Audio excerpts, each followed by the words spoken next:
So the other day I made a video talking about spiritual warfare being real, and I talked about this dream that I had to where I'm walking around in darkness, and then the next thing you know, I'm feeling this terrifying, bone-chilling feeling inside, and then I'm feeling evil all around me, and they're holding me down. I couldn't move, I couldn't speak at all until I called out for the blood of Jesus.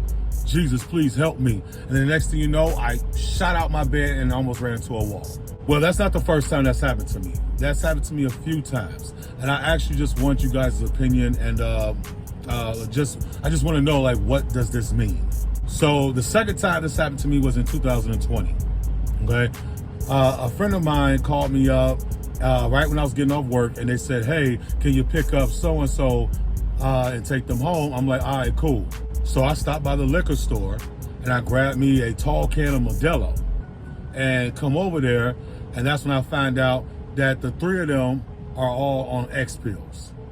And my friend that I was supposed to take home was geeking, tweaking hard. It was pretty bad. There was another woman there that was rubbing all over my arm as she was sitting on the couch, and she started rubbing on my leg in a sexual way. And at that time, I was all about sexual immorality. I was all about fornicating. I was all about that, like, let's do it, you know? So I'm liking where this is going, right?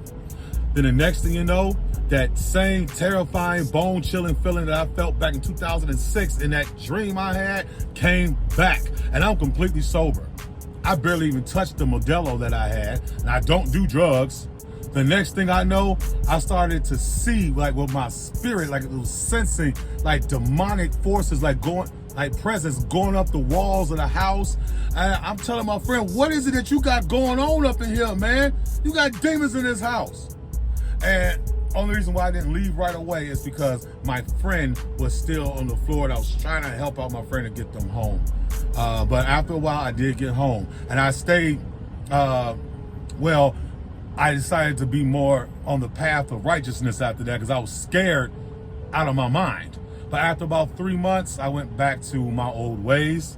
And God really set me down in 2022. And that's another story I'll tell y'all about. When God's trying to get your attention, he's trying to get your attention. And that's what I want to ask y'all. Was that just God trying to get my attention, or does that mean something else? Please let me know in the comments.